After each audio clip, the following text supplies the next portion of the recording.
Hi Woodstock families, I'm Miss Annie and I'm here to show you about our new security system.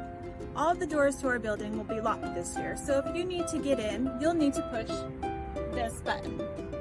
If you're a student, you can just give us a big wave and we'll let you in. If you are a grown-up, you'll need to show us your ID. Let's try it.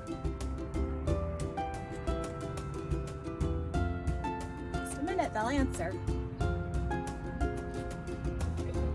Hi, can I help you? Hi, can I get into the building? Sure, I just need to see your ID first, please. No problem. You'll hold your ID up to the camera just like this. Perfect, thanks. I'll let you in. Thank you.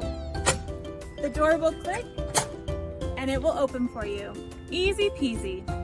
Once in the building, you'll come straight to the office, where these nice ladies will help you. Hello. Easy, right? To recap, if you're a student and you're late, you will come to the front door, push the button, give us a great big wave, and we'll let you in. If you are a grown-up, you will always come to the front door, push the button, show us your ID, and then we'll let you in. If you're a grown-up or a student, be sure to stop right in the office and sign in. Thank you so much for helping us keep our building safe and secure for our staff and students this year. We encourage you to give us a call if there's anything we can help you with over the phone. Have a great day.